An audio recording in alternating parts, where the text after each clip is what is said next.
Welcome everyone to episode 11 of the Fitness Fundamentals podcast with myself, Keenan and Jared. Today, the topics are going to be all over the place, but to get us started, let's talk about our previous conversation with Eric, which was our guest on the last podcast. What are some major takeaways that you have from that?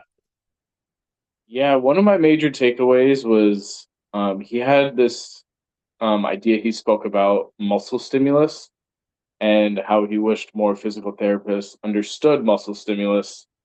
And that was a big takeaway for me because I feel like our main job as a personal trainer is to stimulate muscle and elicit muscle growth. So to hear that, like if someone has like an injury, seeing a physical therapist and maybe a physical therapist isn't as um, knowledgeable or as focused on stimulating muscle to drive. Eric talked about new tissue growth. That was kind of a shock for me. Yeah, he talked a lot about progressive overload and using what we might think is untraditional ways of approaching physical therapy because a lot of the old school thought is using a lot of bands, less resistance, which is totally appropriate for newly injured patients. But at a certain point, again, like what we talk about all the time is you got to add progressive overload to a movement to elicit change. And that's something that I completely agree with him and his kind of blend of personal training and physical therapy, how they should be more of in a mutual agreement together. So that just provides so much more for the patient having both sides. Yeah, definitely. And then we went on like a little mini rant between the three of us on like there's not a clear transition from being a physical therapist patient into like working on personal training. And it's such a clear path for someone coming out of injury. Maybe they want to return to sport. They want to perform everyday tasks without having to think about it or trusting their, let's say, their knee joint again or whatever they injured again. Um, and that handoff from physical therapy into like a personal training planned route to improve yourself is very, I would say, very important for the whole round scheme of recovery. Yeah, for sure. He also touched a little bit on the psychology of physical therapy at the end too, which, in my opinion, makes up more than 50% of the equation. Because if someone's not willing to recover and rehab, the results won't show. In order for progress to show, you're going to have to want it yourself. And that doesn't just translate to just physical therapy, it also goes into working out regularly. If you have a specific goal in mind that you want to achieve, I would 100% side with the person who wants that goal more than the person who kind of haphazardly does it, right? Exactly. And not only that, we spoke about believing in your training, understanding that the person in front of you has a wealth of knowledge, has gone to school, has experienced people with the same injury you have. Or even if it's a personal training, same idea. If someone is either overweight, trying to lose weight, or trying to build muscle, and maybe they're struggling with a certain body part. The person in front of you, if you're in front of a professional, they have full understanding of your scenario and how to get you to your goal. I don't think you'd ever go to an accountant and tell them how to run their numbers. Sometimes in this field, I feel like patients and or clients feel like they know everything, or they'll tell you how they want things to be done, but we're the professionals at the end of the day. And it's really important to trust the professional in front of you and allow them to get you to your highest potential. Yeah, I'm gonna ask you a question. How much of your programming plays into the role of what your client wants? Because I know how you kind of just said that in my Mm-hmm. programming, you should trust a professional. But is there a certain point where if the client has a specific need that you would adapt to it? In what scenarios would you do that? Yeah, so I always make my programming around what the client came to me for. What is their specific thing? Like today, I saw someone for the first time, and she travels a ton. She really wants to work on posture. So when I trained her today, I really emphasized exercises that worked on posture. I don't think we did any maybe uh, overloading chest exercises today. We more so focused on lower traps, serratus, stuff like that for our upper body moves. So whatever the clearer your goals are, the easier it is for your trainer and or PT to get you to your goals.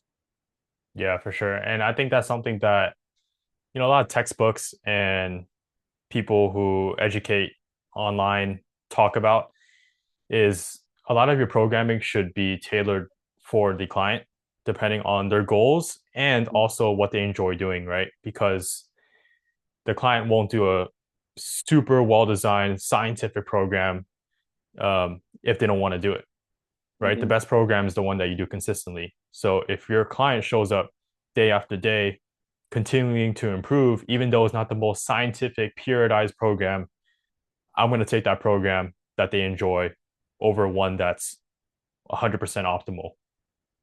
Exactly. You could have the best science-based workout, put the client through it, and they're going to be like, "I never want to come do this again." Versus a general program that's going to get them results still. Maybe it's not the most sciencey, but it elicits fun and they want to keep and continuing.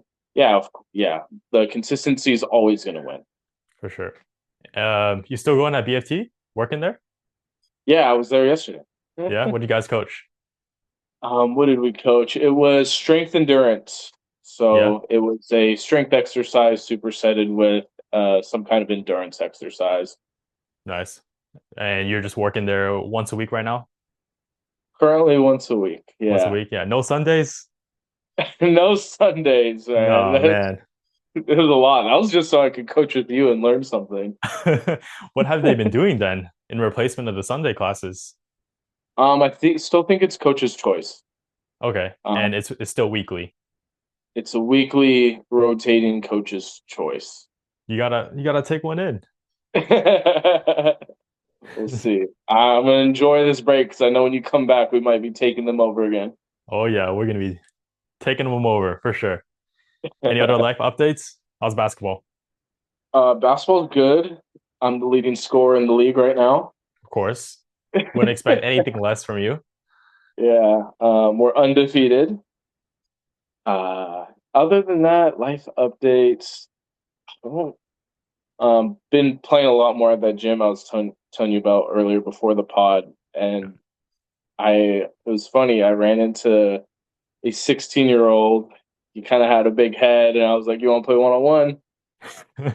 And I beat him, and then he was like, "Let's run it back." I beat him again, and he like was in the game, like got to the point where he had the ball, slammed it on the ground. It like goes halfway up towards the ceiling.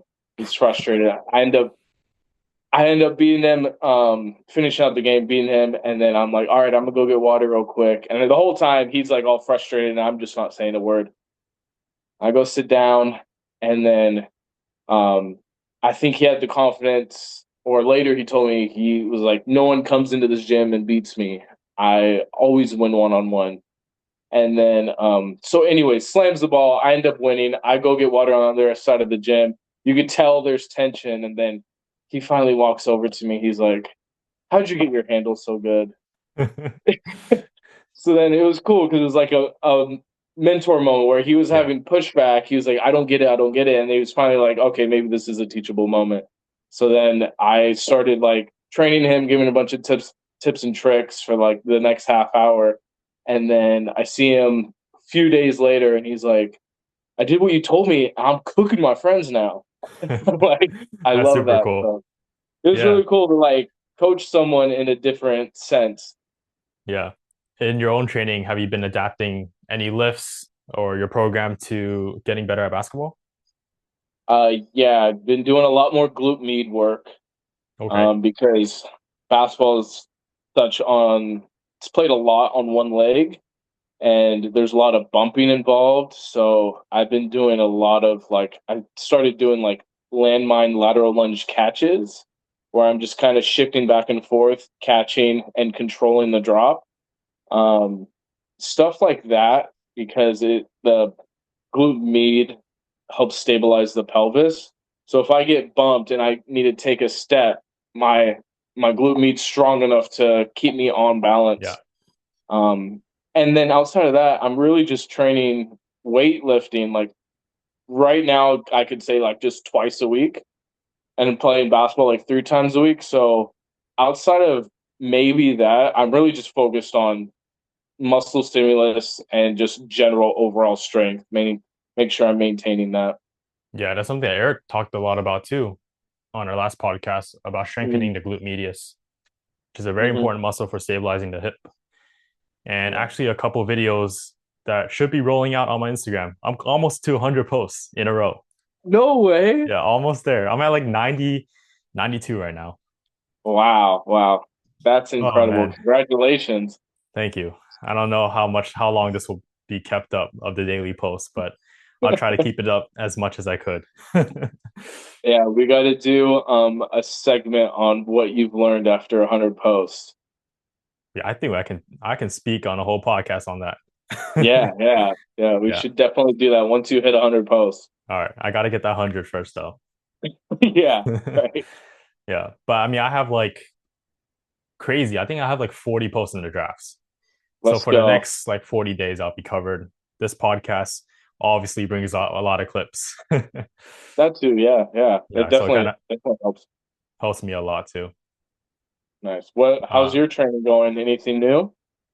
my training has not been the most consistent lately because I came back from a trip. I don't think we spoke on this podcast since my trip. So I went to Mm. Greece and London for a total of 9 days. Training was on and off. I still ran a few sessions, got a few full body lifts in. And then when I came back, I don't really have a specific goal that I'm training for. I know last summer I was training for a 6 minute mile. So that was like my main goal. Right now is kind of just on easy mode, chill mode. Mhm. Mhm. Yeah. Yeah. I mean, I'm still maintaining my strength. The other day I squatted 335 for three. So I Nice. have some squat strength there. Haven't really been benching, haven't really been deadlifting. I've been running a little bit with the run club that I have over here. I've been leading some runs as well, so that's a lot of fun. Yeah. Oh, I didn't tell you. My cousin got a job at on Cloud, the shoes. Yeah, he was working at Yeah. Vori, right? Yeah, Viore. So Yeah. now he's gonna sign a contract with On Cloud and he's gonna be like hosting the run club for On. They're trying to do a really big run club. So definitely I'm trying to get you in on that. Yeah, that's super sick. Wow. So Yeah. is he still working at Vori or no? I think he still has a little bit more time there. Like this is like very new. Like he's just signing a contract like this week. Yeah, dude, those are some pretty dope brands. Right, right. Yeah. So On Cloud is like really trying to make the biggest. They're trying to make the biggest run club in the world. He was telling me. So he's gonna be like a big part of the SF location. Wow, that's super sick. We need them to sponsor us, especially Vori. Ooh, that's a Yeah, good idea. I know. I'm wearing the t-shirt right now. They better sponsor us. Right, right. Yeah. But yeah, for training wise, in a month I'll be gone for a month in Asia. So, you know, I don't really foresee setting myself a huge goal until after that trip. Is there a couple things on your mind as far as after the trip of a goal you want to start working towards? Yeah. And we're gonna do that goal together actually. Oh shit! It's Yeah, our it's goal. it's our goal now. It's Yeah. something called High Rocks. Yeah, right. Yeah, that Yeah. we're both gonna do. I think our It is audience time. knows a lot about it already. Yeah. Yeah. It is time to start locking in for that. Yeah, so December when I get back will be August, September. So perfect. Like 3 months to prepare for that. About Hmm. to get a sub 130. That's the goal. Ooh, yeah, that is the goal. That is the goal. Yeah. That's your goal too. It is my goal, 100%. That'd be so sick to get sub 130. Yeah. And then when we start training for that, we'll definitely document our process on this podcast. Lovely. Great idea. Yeah. What's next? What's our next topic? Let's talk about let's let's talk about kind of general nutrition. Maybe someone's trying to maybe you could speak on gaining weight. I could speak on weight loss a little bit. Okay. All right. Was that split Yeah. intentional? Yeah, because I'm it's real easy for me to put on weight, a little bit harder to lose weight. All right, here we go. This is the 101 on gaining weight. You just got to eat as much as you can. No, but in all seriousness, throughout my entire life, yes, I would say it's a privilege to be able to eat kind of whatever I want and maintain, if not even lose some weight. But also, I think it's about the habits that I built throughout the years too. I don't eat a whole lot of junk food. A lot of people have this idea of dirty bulking to gain as much muscle and as much mass in the most short amount of time as possible. And I don't think that's the right way to go. For gaining weight sustainably, all you need is just a small surplus over your maintenance. Let's say your maintenance is 3,000 calories. If you can just eat, 3,300 to 3,500 calories a day, you'll slowly gain some weight. And if you have trouble eating that much calories, which is a problem that myself and a lot of people who have trouble gaining weight, you're going to have to sneak in a little bit of junk food. That 80%, 20% rule, 80% whole natural foods, that 20%, you can do whatever you want. Eat some ice cream, eat some cake, anything to get those calories a little bit up, as long as the majority of your diet is not made out of junk food. That's kind of my rant on, gaining weight sustainably. Yeah. Yeah, I actually just spoke with Xavier. I think Xavier trains Choose Strength on Instagram. He was telling me when I think he was like 155 or 165, he was really light. And for him to break over 200 pounds, he started eating a pint of Ben and Jerry's a night. Every night, a pint of Ben and Jerry's for him to hit his calories. Yeah. And, like I said, that stuff is reasonable if you have a hard time gaining weight. But you kind of have to also, I would recommend taking progress photos and maybe using the scale to some extent just to make sure it doesn't go out of hand. Because a lot of people would think that they're bulking appropriately, they're gaining a lot of mass. They never been that big before when they always dreamed of being that big. And then I've seen some cases where it can get out of hand really fast. Yeah, yeah. And before we get too ahead, what even is maintenance calories? How do you even calculate that? Yeah, so maintenance calories is how many calories your body burns to basically maintain its weight and function. There's different categories of what makes up maintenance calories, including your total daily energy expenditure. Um, you have your basic metabolic rate, which is how much calories your body burns at rest. And then you have your daily activities. Daily activities of exercise. So anytime you lift, run, those are all accumulated calories that you burn throughout the day. There's also calories burned from just digesting and processing your food. Fun fact, protein has the highest thermic effect of food. So if you eat, a certain 100 calories of protein, your body actually spends more energy to digest that 100 calories of protein versus 100 calories of fat. Yeah, yeah. Thermogenesis. Yeah, yeah, for sure. How about you? Um, have you ever had trouble gaining weight or losing weight? Yeah, I would say, especially after high school, coming from playing playing basketball from like very seriously from like sixth grade to my senior year, multiple workouts a day. And by the time I was done playing basketball, like obviously the level of the amount of frequency of working out and just total body movement went way down. So eating less body movement, eating the same causes weight gain Yeah. pretty fast. And I have a funny story. One of my closest basketball coaches, one I credit everything to as far as my skills. Um, I was in my freshman year of college, I went to a Prolific Prep game and I see him there for the first time in maybe a year. And he goes, "Damn, Jared, it's a freshman 15, not the Oh, freshman 50." I was like, "Damn, coach." was that Coach Chase? No, no, this is Okay. a guy named David Goodrich, Coach Goodrich. But he was like, he prided himself on being brutally honest to us and was always the one to tell you exactly how it is. And that caused a lot of kids to not want to stay with him. And then it made the ones who stayed with him very mentally strong. Yeah. Do you Um, like that style of coaching? yeah, I definitely do because he wasn't per se yelling at us. He would just tell you, "Hey, you suck at this thing. This is how you get better at it." And he banged that in our head until we got Yeah. better at it. And it helped with confidence go through the roof. Um, yeah, he had a deep passion for us. So I'm super appreciative of him. But anyways, so college, I put on a ton of weight. Yeah. In Mix, Go for it. mixture of COVID, mixture of being living on your own for the first time, going to grocery shopping.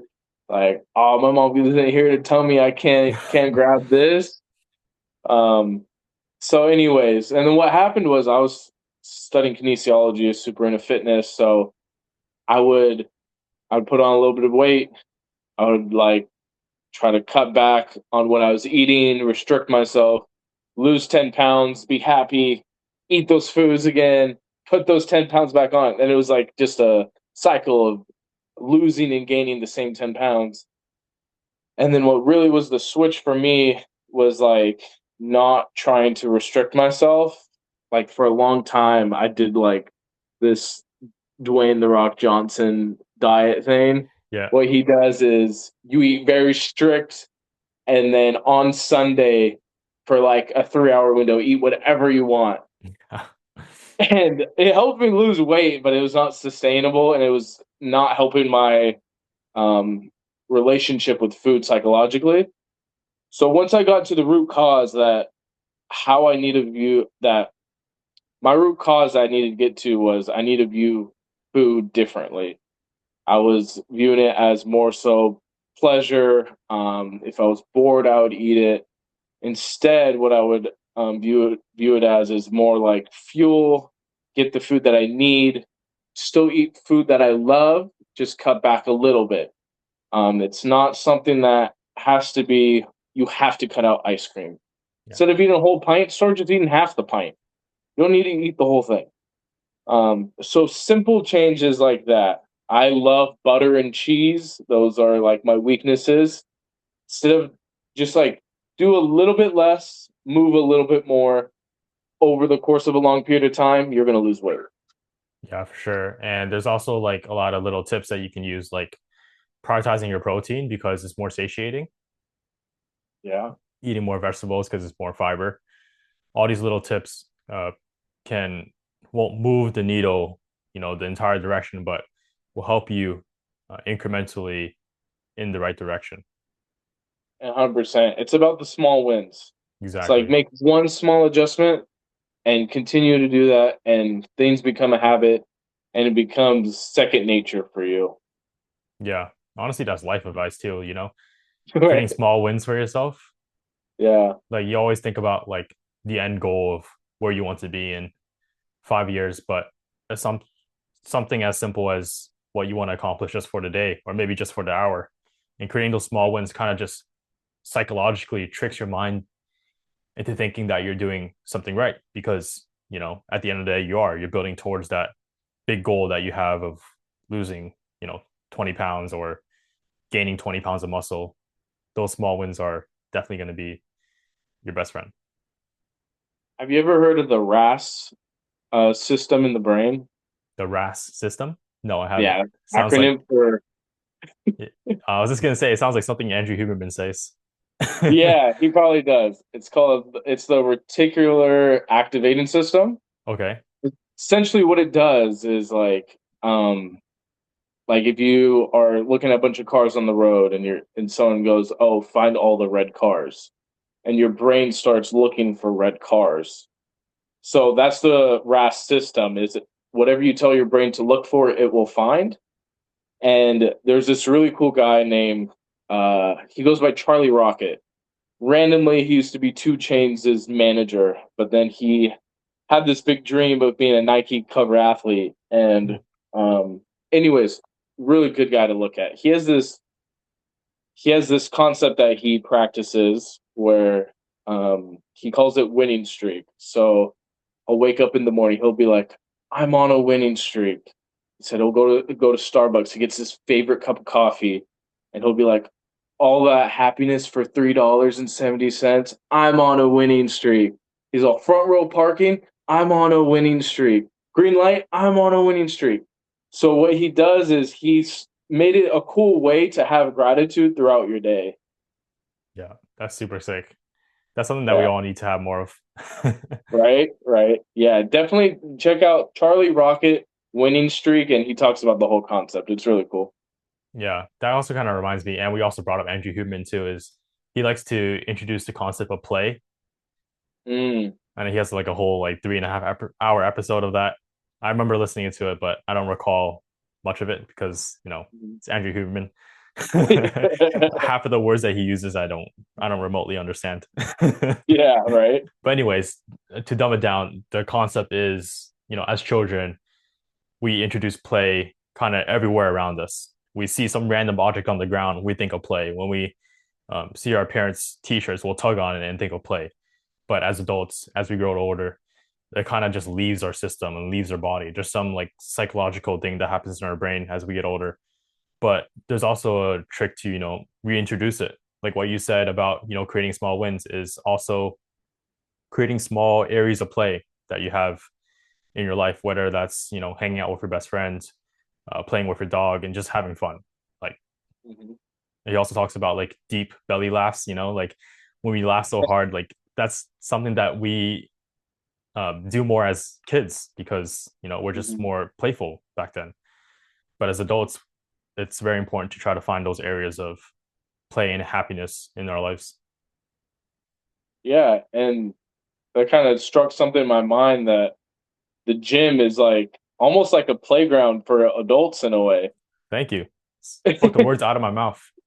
It's like we got boxes on the floor, we're jumping on them, Yeah, we're exactly. like hanging on the bars, doing pull-ups. It's very much like a playground for adults. I never thought about that. Right. And it can be anything. Like a lot of people find play in cycling and running and swimming. There's so many of these areas that, we kind of connect exercise to, but we can also gamify and have fun. Like Yeah. I don't know, this brought up a random thought, but there's this like super cool ab machine that's in a public gym that I go to where you go up and there's like different buttons that you tap and it will light up depending on which, button that you're supposed to reach. So you reach to the top right while you do a crunch on the way up. I don't know, it's kind of cool. Yeah, that's fun. Yeah, And that's why recreation is so important in everyday lives and why cities need to continue to prioritize recreation because life can get stressful. And it's really important to, like, for me, I like going out and playing basketball. It's really important, like, go to the gym, love your training. If you do cycling, pickleball, tennis, swimming, whatever it is, making sure that you're doing that a few times a week to make sure you're still having fun in your everyday life. exactly. And it's also providing community too. So Mhm. it kind of goes into every aspect of your life. You're getting exercise, which is the physiological benefits. You get the Mhm. psychological benefits from hanging out with people and essentially playing. So Mhm. the best of both worlds. Yeah, yeah. And then when you want to put on weight, you go get Korean barbecue afterwards. There you go. That's exactly what we did last time. Right. Yeah, Speaking on going back to weight gain, and yeah. weight management. I made a video the past week on the difference between obesity in America and in Europe That about was a how, really cool video. yeah, it's very interesting because when you look at the stats, American obesity, although it has been going down due to GLP-1s and all that. But just from the history of, you know, the 1800s all the way up to the 2000s, obesity rates kind of skyrocketed all the way to almost 50%, which is kind of crazy, right? You think about That's absurd. your family, your brothers, your sisters, your parents, your grandparents, or even your close friend group, right? Almost 50% of them statistically are overweight or obese. However, when you go to Europe, the statistic drops down to 25%. And, there's different theories of why and how, but one of the main things that I talk about in the video is the environment that you're in. Mm. Over there is so much more accessible by foot. You're walking everywhere. Public transit is cleaner, first of all. So people are more inclined to take public transit, which you have to walk to first. Mm-hmm. The food there is more clean. They don't um, use any of the crazy ingredients that we use in America. So that can also play into a role, but just so many different factors. Super interesting. Yeah, 100%. I think that's maybe sometimes by design by America to, I think you spoke about it's more car centric versus European countries, a lot more public transportation. And I remember you were speaking on a concept of creating that environment for yourself. And it might be a battle upstream for us in America to create that environment, but it's what we know, and it's important to create those habits now and early on, in order to have a sustainable, non-sedentary lifestyle. Yeah. I spoke a little bit on, small tips that you can do, such as, standing up every once in a while, if you work an office job, or to kind of increase your total daily energy expenditure to park further away when you go to the grocery store. Are there any of these little tips to basically increase activity um, in throughout your 24-hour day? Yeah, I love that you said that because I just started tracking my steps and like trying to gamify getting 10,000 steps. And it's crazy like how many steps you could get in like a 20-minute walk Yeah. or a 10-minute walk. So something as simple as after you eat a meal, I mean, it's super popular. Just go outside, go for a 10-15 minute walk, helps regulate your blood sugar levels, and then helps you digest your food a little bit more.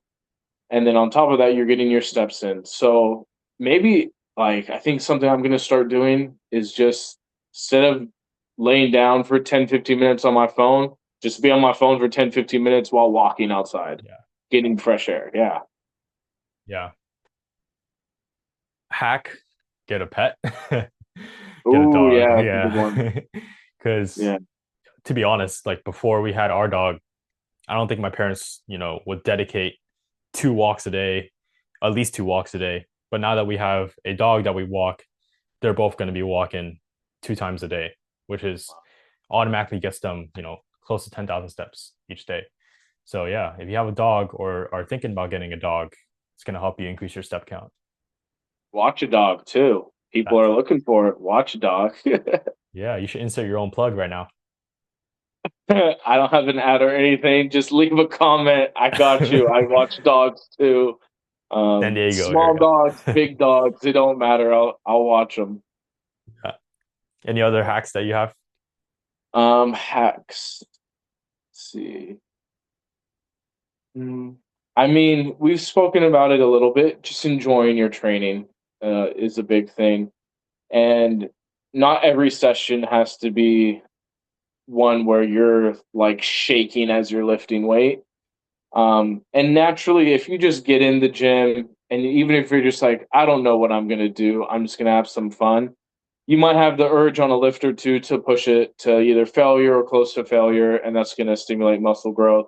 But even the fact that you're standing up, you're in the gym, and you're just trying, um, over the long term, you stay consistent. That's going to help you tremendously. Yeah, and speaking about training and losing weight, there's so much controversy for the past, I don't know how many years of people saying, oh, you don't do cardio to lose weight, do this amount of cardio to lose weight. What's your stance on that? Yeah, I would say number one focus is probably to get a step goal and try to reach it. Um, just do your lifts. Like I said in the beginning about losing weight, it's about eating a little bit less, moving a little bit more. So it could be as simple as, like I said earlier, instead of eating a pint of ice cream, eat half a pint and go on a 10-minute walk, and then start to just like increase that over time. So I'd say initially, just maybe set a goal of going to the gym 2 to 4 times a week, and then going on a walk every day. Yeah, for sure. And if you ever hear anything online saying that, cardio does not help you lose weight, that's just not right. Right. Because, cardio is movement. And if you're counting your calories and you're doing cardio, which burns calories, you're going to be losing weight. It's the Yeah. issue where you're doing cardio, but you're eating more than what you burned. That's when people say, "Oh, cardio does not work." But there's a reason why, people who does do extreme dieting, for example, like bodybuilders, they do a lot of cardio, like surprisingly Yeah. a lot of cardio to get down Yeah. to that lean body fat percentage. The reason why is because it burns calories and so that they can at least eat enough to function their body. Yeah, and a big thing, especially if you're focused on fat loss, is to do slow, steady state cardio. Anything where you could maintain a conversation without having to lose your breath would be an example of a slower, steady state type of exercise. All right. Today, I know that the topics were all over the place. Spoke a lot about on our previous podcast with the physical therapist, Eric. And we also touched on current life events and tips for weight loss and weight gain. So I hope you guys enjoyed the podcast and we'll see you guys next week. Go.